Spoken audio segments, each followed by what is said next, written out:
Good evening, folks. Reloading Bench back with you this evening. And we're going to call this video, this short video, this unboxing video, machine shop related. So I did a recent video about my tramming indicator and tool, the into call, into cal, into whatever. And I think I mentioned that I was very impressed with the crinkle surface finish that this had as compared to the cheesy finish of the picture. So this was actually a pleasant surprise. And I actually looked for this tool on TEMU. Couldn't find this tool. Found plenty of the SST, dual indicator versions, but not that particular one. And we're working on a project in the machine shop, and this is called the layout project, where you do DICOM and you're following a drawing to do certain cuts. And this is very thin, and I don't know how to get rid of those when you're drilling with a drill bit. So maybe that's something I'll learn in class. Normally I would have a step bit, and I would take the step bit on either side of it, but because this is precision drilling and precision measuring, I'll have to figure out how to do that correctly. But that's not what this video is about, but because I'm in the machining class, that's kind of what this stuff is about. So if you're looking for reloading, this isn't the video. So this was my first reloading caliper. It's a Hornady digital caliper. And 15 years ago when I got this, I wanted digital because I wanted simplicity. And I always keep the battery out because when it's in there, it drains like a mofo. And I used to keep, and I don't know where it is, a desiccant in there. And I'm going to have to find a desiccant to put in here. In fact, you know what I think? I think I mixed my desiccants. Yes, I will take the desiccant from this caliper and put it in. So I normally keep an extra battery or two in here with the battery so that, I'm never at a loss. And it's a little bit of a pain in the butt to do a battery, but, I can deal with it. And that's what I started with. And then I picked up an RCBS analog dial veneer caliper, and I've since given that to my son. And he was nice enough on one of my birthdays years ago to get me and I'm going to mess up the pronunciation, Mitutoyo. Nice calipers. Nice, expensive dial caliper. And these are my favorite. These are my go-to. And that's the reason behind this particular video, because everything I'm showing you right now is reloading related. And this I picked up at a steal from a dude at the range. He posted on the range, at the shooting range, a for sale on what he was trying to sell. And this was an RCBS digital micrometer. And I had never had a micrometer, so I thought, I'll pick that up. That's kind of cool. Don't use it rarely, but it was almost a giveaway. And I think I will augment this with the same thought process of the Hornady, and that's what this package is. So this package, again, because of the machine shop class I'm in, which is driving the tramming device, the tramming indicator, is why I picked this up. And I looked for this, as funny as it sounds, I looked for both of these types of tools on TEMU first. Yeah, I know, that sounds pretty bad.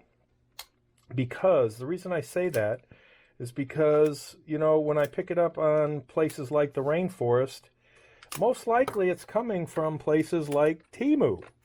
It's coming from over there, and it's going to be, made overseas for the most part, unless you're, which part of overseas, China, Japan, Sweden, where overseas is, I guess, the question.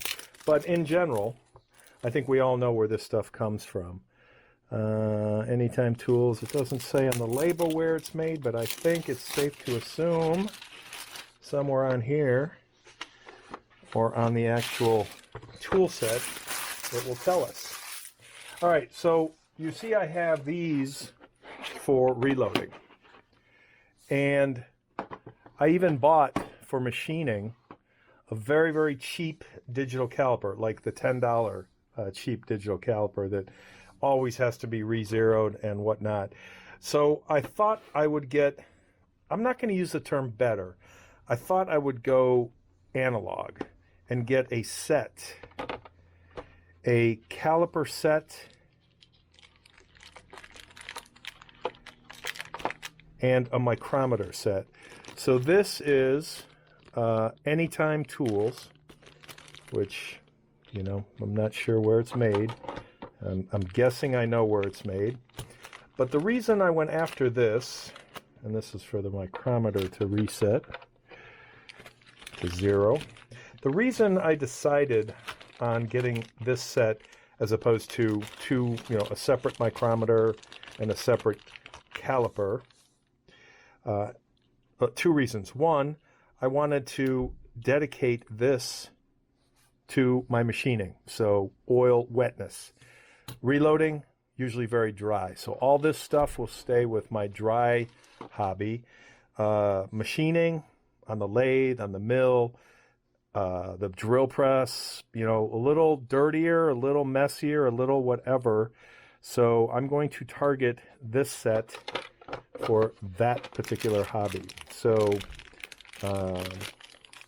and I've decided that since this would be dedicated to the machining hobby, why not get a set to keep in one box as opposed to multiple boxes, depending on what I want to do or what I'm trying to do. And you know what? I'm going to switch silicas. Don't need this biggie. I'll put the biggie there and I'll put the smallie there. There. I've just optimized my silica gel. So this particular set, you know, I don't know how decent Anytime Tools are. In fact, what's funny is we just had a test in class on micrometer readings in terms of the sleeve or barrel, thimble, and the veneer, which order, which thousandths, and it was interesting to see how confused some people in class were about how to read a micrometer. Kind of funny because this is an inch micrometer, so the maximum size of something is going to be just at an inch or under an inch, so point something. And there were so many people on the exam, the quiz, the test, that were, you know, just the opposite. They were thinking caliper, like 2.020, or 2.140. Everything here is point, and I'm no machinist, so I'm not saying I know any more, but I knew enough to study to say that, you know, everything that is shown on the quiz is going to be less than an inch, unless it was all zeroed out. And it looks like this is not quite zeroed. So that zero, the zero, in my opinion, should be, it looks like it's at 1, 2, 3, and 3/10. So 3 thousandths and 3/10 are, I hope I'm reading that right. No, this would be 1,000ths. So this would be the 25. So 0.03.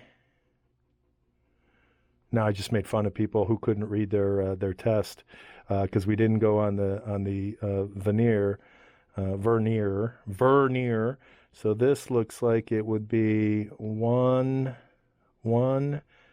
2. So that's 10 thousandths. So it looks like that's 13 thousandths, because that would be 20. That at 0 would be 25 thousandths. So in any case, one of the everything in the machine shop is analog, a dial analog, no digital. And one of the comments that the instructor gave was no. Oh, nice divisions. One of the comments that the instructor gave was, you know, anything battery operated, the battery's going to be dead when you need it. So he's not a fan of batteries. So I decided for my machining side of things, because of the wetness and whatever, and the ability to pick it up and actually dial something in as opposed to having to turn it on and then have a dead battery, was to go with a completely analog set. So that was the justification behind what I did and why I did it. And again, could have picked up each one of these individually for the same price. Or, as I said, I did go to TEMU first to see if they had a set, which they did not.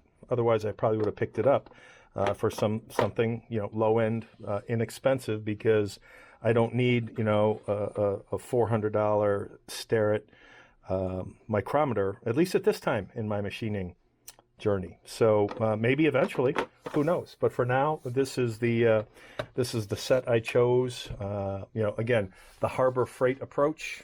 It's not my core business, but I thought I'd pick up a complete set and dedicate this to the machining side of one of my hobbies. So that is it for tonight. I'll zero this out.